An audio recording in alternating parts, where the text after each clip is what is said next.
All right, we are on to round 2 of our Shadow Game tournament.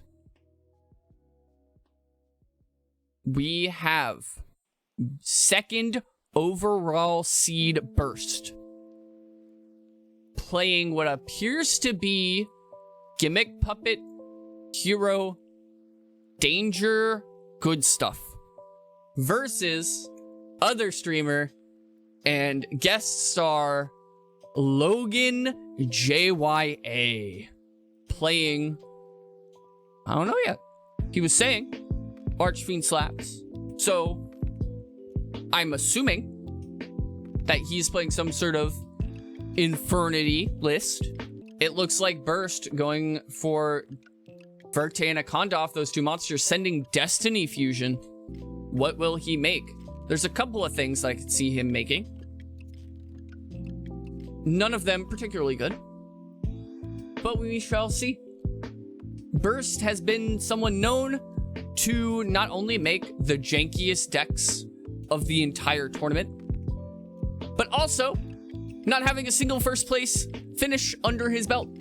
His second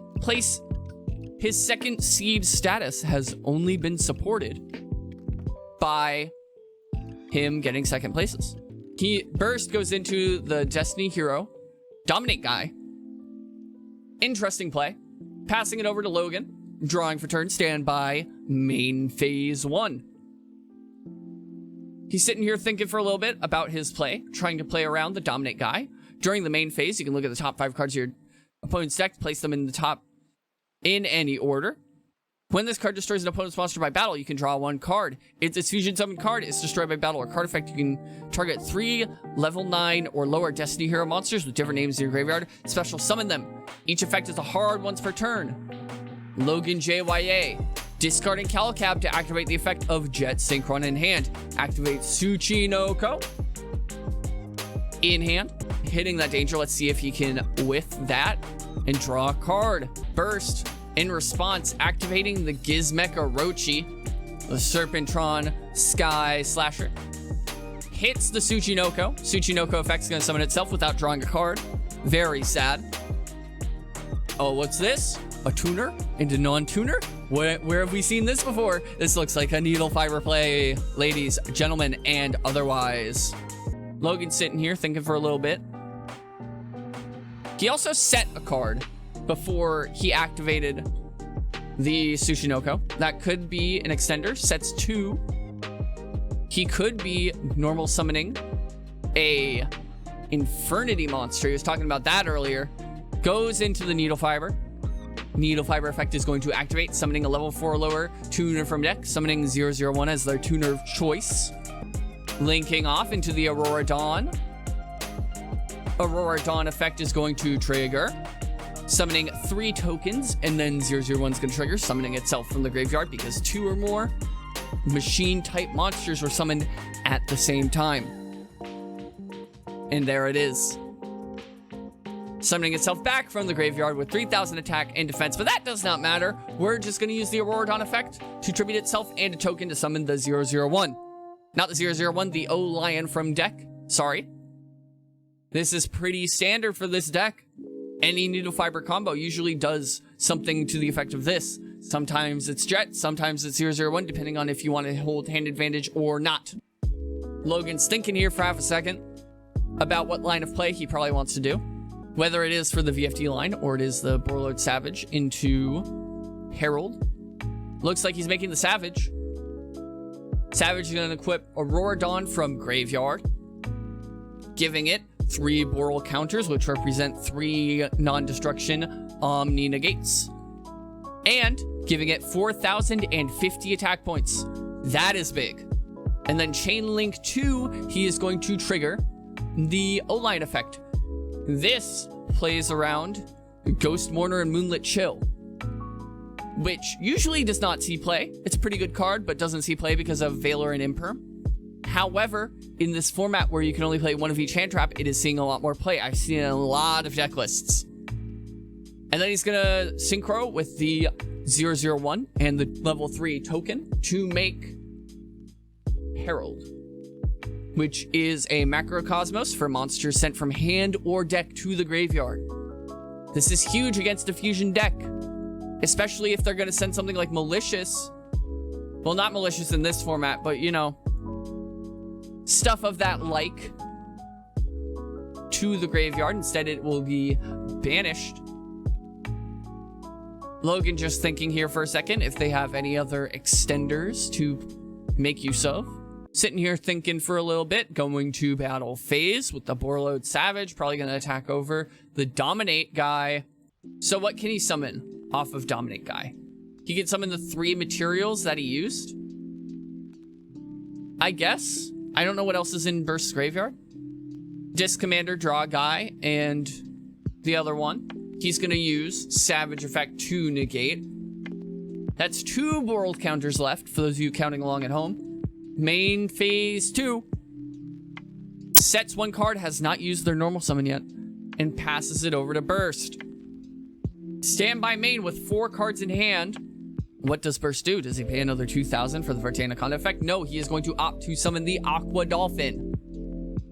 And then link 4. No, he's tributing 3 for the Plasma, turning off everything on Logan's field. Then he's gonna absorb the Savage, attack over the Herald probably. That's huge. However, he is going to tribute the Herald, and now its effect is not negated now that it is off field to negate and destroy the Plasma. However, Savage does not have any more Boral counters on it. That is the good thing. Burst moving to battle phase, attacking over the set Infernity Necromancer. Now with no cards in hand. If Logan sees, say, Archfiend or Stygian Street Patrol, he can pop right off. This is the no hand combo, the handless combo. Activating Foolish Burial, what a rip! God. And that's just it. I think he goes for full Infernity combo here. With just 1 Archfiend, 1 Necromancer, 1 Avenger, 1 Mirage. Like, there is the Archfiend Eris. Adding the Archfiend to hand. Normal summon Archfiend. And here we go. No. Moving to battle phase. Attacking over the Gimmick. Infernity is so fucking nice, that's right. Like, honestly, the only thing that has been hit about Infernity is the consistency and not the power level. Burst resolving Gimmick Orochi for like the 4th time this game. He's running low on cards, even in Highlander, 60 card, 14 cards left in deck, 32 banished. Is he attacking the Grand Maju? He had the set barrier the whole time! Oh my god. Yeah, no, the only thing that hasn't been hit about Infernity is the power. The consistency is still there. Wait, no, the other way around. Consistency has been hit with 1 Archfiend, 1 Launcher, but the power is still there. If you can get to your cards, it's so powerful. You end on multiple Syncro negates plus 2 back row, like broken. Using the Gimmick Puppet Shadow Feeler effect, it can't be destroyed by battle, so it forces Logan to pass, resolving Gimmick for like the 5th time. This is kinda yikes. Overlays into Dingirsu to send the Savage. And then he's gonna attack over the Archfiend. Logan in a desperate position. Archfiend 1 set, 1 card in hand, coming back to his turn. Oh, he's gonna activate the effect of Condolence Puppet targeting the Dingirsu. Cannot be destroyed by your opponent's card effects while face up on the field. Activating the Diamond Dude, hitting the Mask Change. Oh my god, the sack coming from Burst. No, he can't activate it. Why can't he activate Mask Change? Or am I misremembering Diamond Dude's effect? Oh, if it's a normal spell. Mask Change is a quick play spell for those of you who don't know at home. He cannot activate it off of Diamond Dude.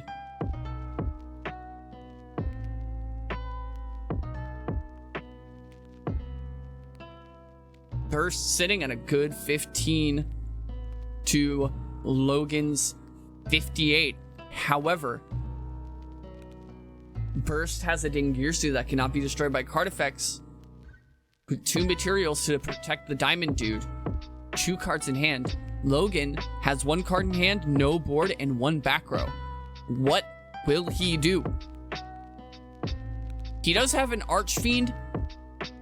No, he's just gonna pass it back. With 1 card in hand, Burst activating the Diamond Dude, hitting something. Mass change 2 off the top. Swinging it with the Diamond Dude first, playing around the Gores. And then swinging in with the Dingirsu for 26. Leaving Logan at 18, 1 card in hand, 1 set. This looks dire. Passing it back to Logan. Draw a standby main. Logan thinking here, moving to battle phase. Does he have an evenly matched? The set card was evenly matched. Burst opting to send the Diamond Dude. Logan sets 1. Passes it back. I think Burst might have it. He can just put another monster on board. Discards the Twilight Joker to summon the Bisque Doll. And then summons the Terror Baby, activating Terror Baby effect to summon back the Twilight Joker. What plays does he go for? This is a lot of high-level monsters on his board. Twilight Joker and Bisque Doll are 8s. There's a lot of good stuff that you can make with 2 level 8s. Ladies, gentlemen, and otherwise in the chat. There's a lot of things that you can do with 2 level 8s. However, Burst is sitting here thinking about the options that he has at his disposal. He's going to link 2 into a Nightmare Phoenix. Odd, to say the least. You can make Harbinger, you could, but Burst is opted not to. Swinging in with the Dingirsu, hits the Infernity Patriarch, and LoganJYA scoops it up. Moving on to game 2 in siding. So, a lot of popular strategies for siding that I have seen are just complete smokescreens. Siding out entire engines for other engines to suit the matchup. And that's an interesting take in Highlander because you only have 1 of each card. It makes smokescreening a lot more viable, that you can just take out like an entire engine and then put in another to suit the matchup. I've also seen side decks of just entirely like blowout cards, like Lightning Storm, Tactics, Droplets, Evenly, Red Reboot, Order, Iron Wall, Royal Decree, stuff like that. Just like huge blowout floodgates or blowout cards. And then you would just side all of them in. Or tech options for their lists. Normal summon Boar Guide. If this goes through, this is full combo. Summons a level 3 from deck. Goes into Cherubini. Cherubini send Graph. Summon Rubik. Summons the Graph. It's negated. He's gonna play around the Effect Veiler by summoning the Graph. That's dope. Now Graph Effect is gonna summon the Libic. He's playing around the Effect Veiler, the Imperm, the Ash, all that. Wait, no, I think Cherubini sends for cost. Yeah, no, it sends for cost. However, playing around the Bell, playing around the Veiler, playing around the Imperm, and then he's gonna summon the Alec, and then make Needle Fiber under it probably, to play around Ogre. Set 1. Does he have more Infernity cards in hand? So that he can just absolutely pop off. Activates the Bigfoot, hits it, nothing happens. 1 card left in hand for Mr. LoganJYA. Jensen, just do it. Like, I started streaming, and my voice sounds kind of weird. With enough, like, microphone settings and tweaking, you can get your voice to sound really nice, like mine does here. He is going to... Oh, it was the launcher. Rhino Warrior, send Archfiend. Launcher, pitch Necromancer. Launcher effect. Summon back the Necromancer and Archfiend. Here we go, ladies and gentlemen. LoganJYA about to pop off for the stream. You have the built-in mic to your PC. So, that's probably not good enough for quality-wise. there's a couple recommendations I can make to you, but I'll make them after the tournament is over, okay? If you stick around, I have a couple of recommendations. If you're looking to pick up a better mic. Hey, this is, currently editing this video, Ninja. And I just realized that I forgot to give you a microphone recommendation. So, for cheap USB mics that are going to take you a long way in your streaming career, there's a really good one that just came out. I think it's called the Elgato Wave 1 and the Elgato Wave 3. Basically, this microphone comes with a Go XLR built in via software by Elgato. That's a really good one.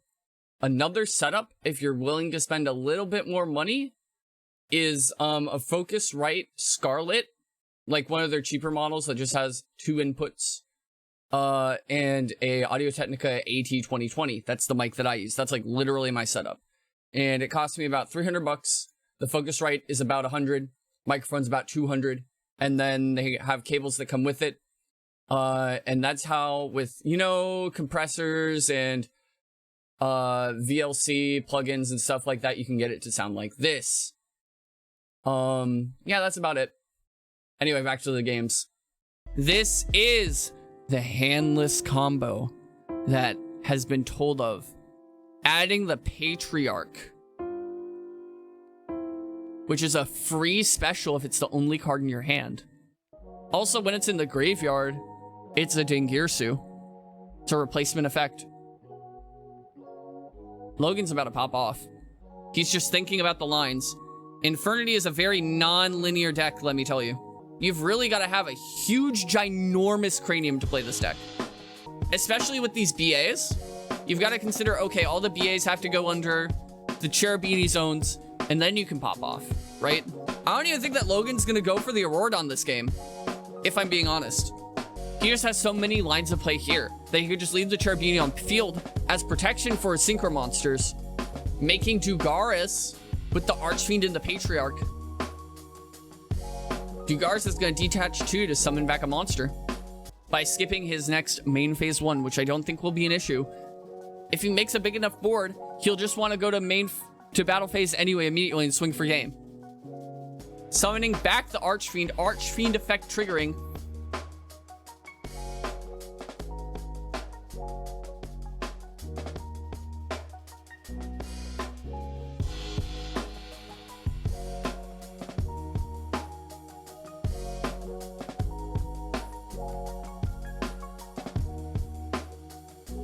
Logan thinking about the options, what to add off of Archfiend. Adding the barrier.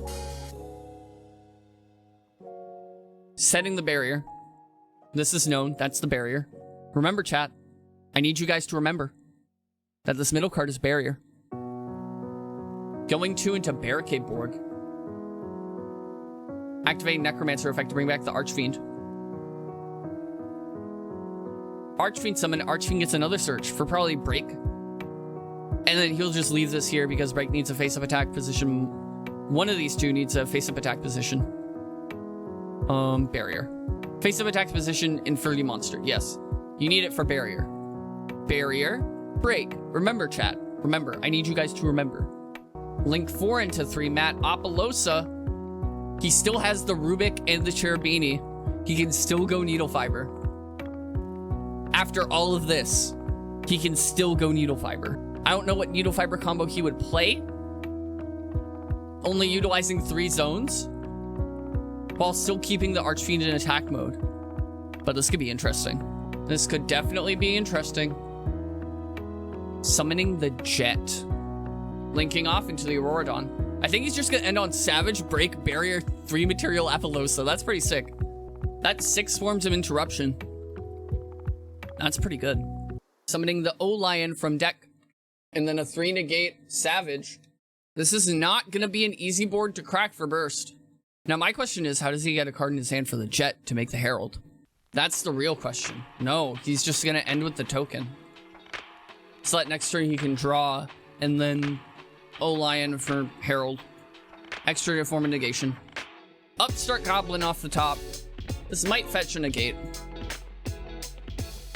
But it didn't. Burst getting to cycle 1. Activating the Mothman.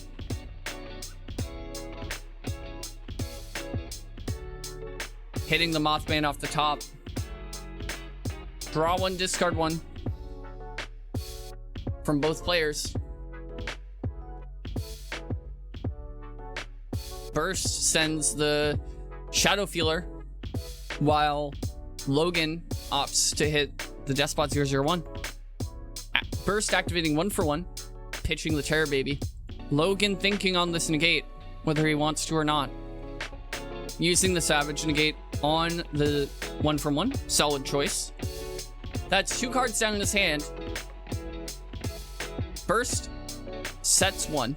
Logan still has 3, 4, 5 forms of interruption. Burst activating the Tsushinoko, hitting it, summons it.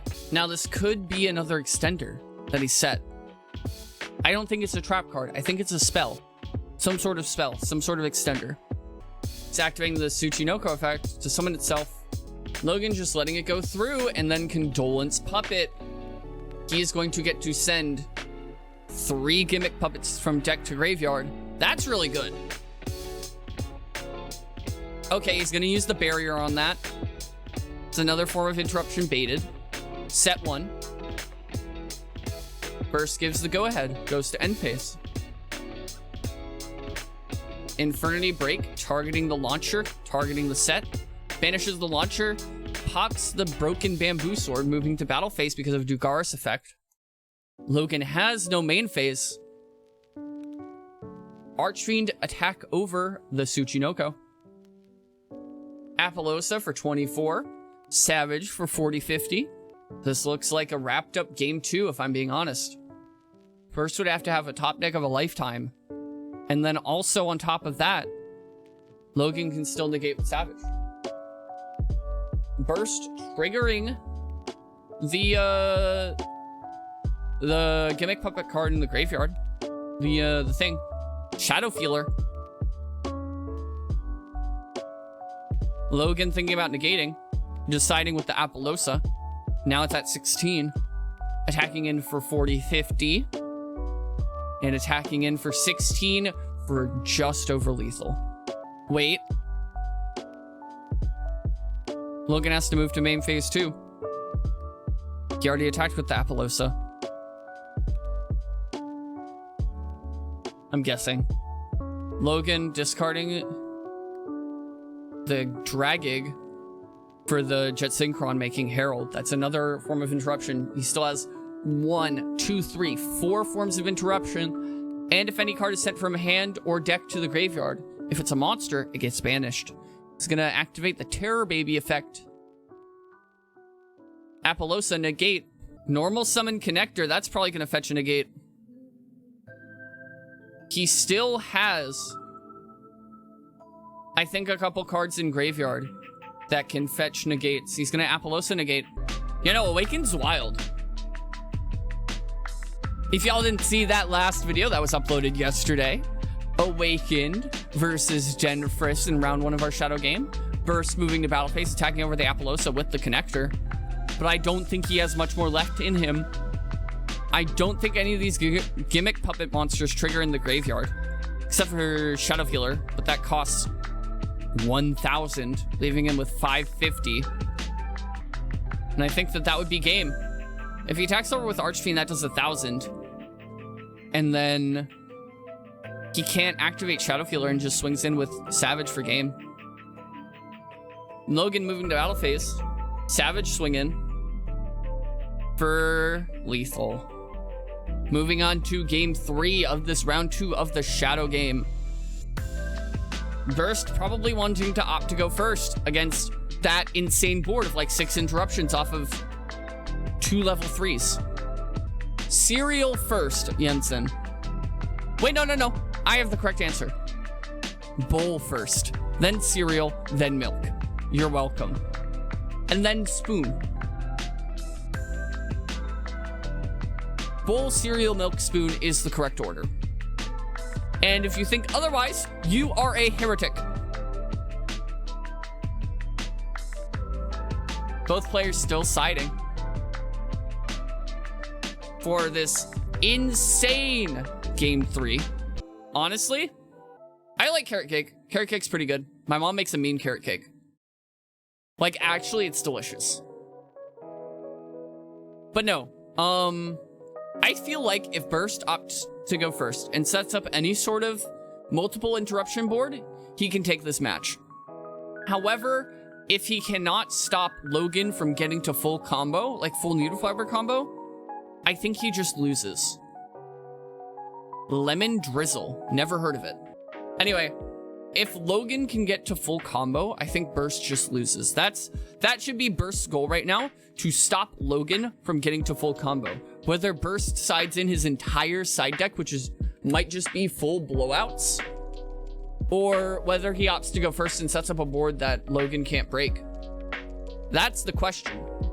I think it is more optimal to set up the board than try to break it, especially in a Highlander format with 60 cards.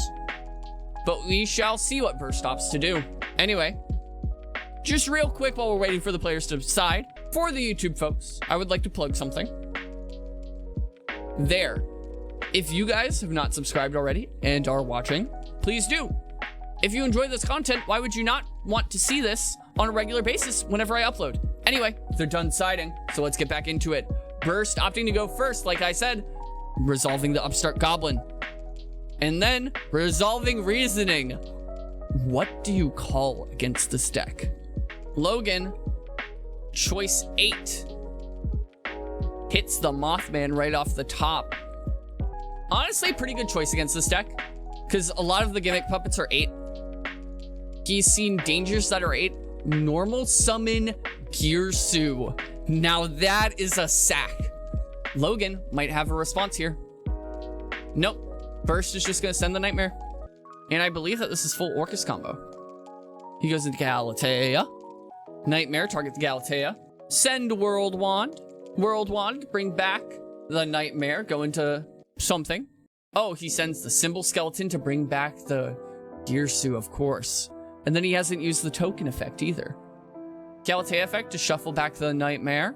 To set probably the Crescendo. Yep, there it is. Also, point of note, all the Gimmick puppets are Dark Machines. So even after you resolve the Crescendo effect, you can still use the whole, like, Gimmick puppet line. Resolving Fusion Destiny.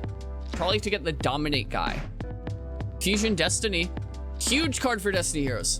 It's basically Miracle Fusion.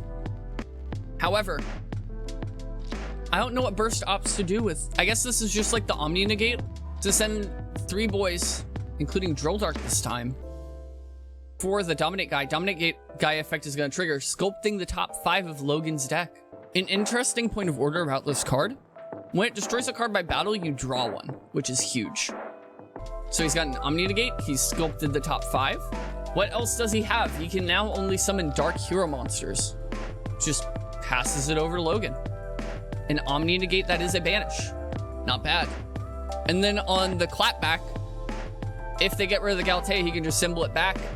Galatea effect, activate the field spell from deck, and then go into Dingirsu Send. And then he still has protection for his other cards. That's pretty good. I think what Burst is aiming to do here is just to use the Crescendo on the Needle Fiber. Card destruction from LoganJYA. Huge top deck, huge rip. And what did he send? He sent a Danger, he sent a Graph, and he sent a Mirage. Easy. Cannot be summoned from the graveyard, though. That's unfortunate. And then Burst, hitting the Gimmick Puppet Nightmare and the Golden Bamboo Sword. Logan sitting here thinking about what he wants to do. Triggers the Graph. And then he's probably going to chain block it with the Jackalope, if he hasn't already drawn the Snake. However, we did see him playing like Ogopogo and Bigfoot, so that might be an option that he opts to go for. So what does Logan do to break this board? That is the question. Summons the Farfa. Okay. I see how this works out. He's going to banish something else. He's going to activate the Scarman in hand to special itself. Chain Link. He's going to link them off. Chain Link 1 Farfa to banish. Chain Link 2 Scarm to resolve an end phase. No, he can't, because Scarm only resolves in the end phase. He's just going to Cherubini and then activate Farfa effect. banishing the Galatea, forcing out the Crescendo. No! He doesn't force out the Crescendo. Interesting. I like noodles too, Jensen. Especially when they have like butter or some sort of rich, creamy broth with them. I'm like a big foodie, right? In case you guys didn't know. And just like noodles can be just so simple, but so good. Like you can make like a garlic butter sauce out of like butter, garlic, herb, spices.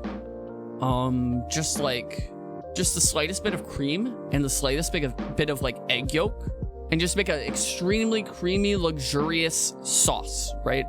And that just on the noodles. That's it. You just salt them a little bit of pepper. Perfection. Cherubini effect, Logan thinking for a little bit. Logan thinking. All right, he sends the Eris off of Rhino Warrior. Eris add Archfiend. So I think he just goes through like Needle Viper stuff. And then also goes through all the Infernity stuff and just breaks Burst board apart. Because basically all he has now is the Summon 3 from Grave with the Dominate guy. Which if Logan can set up the Savage, I think it's over. Because he doesn't have the Shadow Feelers. Sends Seer to summon the Quick Draw. Seer effect to summon back the Graph. He's used the Graph effect, right? Pretty sure. No, he used Farfa and Skarm. He's going to summon the Adhara. Oh, he's going to normal summon the Adhara. Okay, I was like, how can he special that? He controls like 3 effect monsters. Link 4 into Saryuya. Only using 3 materials though, so he can get the free special, if I'm assuming Archfiend. There we go. He could have chain blocked that. No, he couldn't, because Saryuya is mandatory. Never mind. I'm stupid. Gonna go Archfiend search. Probably for Mirage. No, he's gonna go for Patriarch. Special the Patriarch. Saryuya effect's gonna trigger. And then he can go for like full Needle Fiber combo. Under all this. Gonna go for Dugaris. I don't even think he needs his next main phase. I think he's just aiming to end it right now. Discarding 2 to bring back the Archfiend. Archfiend gets a search. Probably for Launcher at this point. Yep, the Launcher. And he's gonna tribute the Launcher to bring back probably the Patron.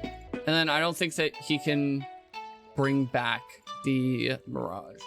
So Logan, sitting on this Archfiend, Launcher, Quick Draw, Dugaris. He could go for Needle Fiber here and do all those shenanigans, right? Is the thing, right? He could definitely go for that. But also at the same time, he could keep going through his Infernity plays, set up Archfiend Barrier Break to protect his combo, and then go for a game. And I think that would be the safer option here. However, I don't know if he has the zones to do it. Okay. He's gonna go for Barricade Borg, Saryuya effect. Okay. And then he's probably gonna Launcher for the Patriarch and the Archfiend. No, he just goes for the Needle Fiber here. I think with such a non-linear combo deck, he was thinking about the zone placement, which I would too, right? So I'm not faulting him for taking like 2 minutes on that one decision, right? So he goes into the Auroradon. He sets up the probably like Savage, maybe. Is Armory Arma 4? He could be playing that instead of Herald, but I don't know if that's viable. He's gonna Saryuya effect, mandatory. Chain Link to Despot 001 to bring it back. He is probably then gonna Auroradon effect, tribute itself and a token to bring out the Auroradon. I mean the Olion, sorry, I keep messing that up. And then of course, he is probably gonna go into the Savage here, bring back the Auroradon, putting Savage at 4350. With the Auroradon equipped, taking half its attack. Chain Link 3, Olion, 4350 on that Savage. Huge, ginormous lad. Be in awe at the size of him. Herald and attack. Usually we see it in defense. And now he's going to trigger the Launcher, bringing back the Patriarch and the Archfiend. Archfiend's going to add an Infernity card to his hand, triggering the Saryuja, boosting them both. I also think that he was calculating game. Grabbing the barrier, sets the barrier, going to battle phase. I think this might be it, depending on what that set card is. Wait, no, it's Crescendo. Burst has no follow-up plays because he's just going to negate with the Herald here. Or did he attack with the Savage? And now he's going to negate with the Savage. Yup, he's going to negate with the Savage. I think this game is all about wrapped up. 28, 21, 13, 6. That is game, ladies, gentlemen, and otherwise. LoganJYA, unless if Burst has Gores. No, LoganJYA takes game 3 over ActuallyBurst. And that's going to conclude our round 2 of the Shadow Game Tournament. Remember to like, comment, and subscribe. Next video goes up tomorrow at 9 p.m. Eastern. Don't forget to follow the socials. They are linked down below and flashing above my head this entire video. Thanks for watching. I'm out like a broken streetlight. Peace.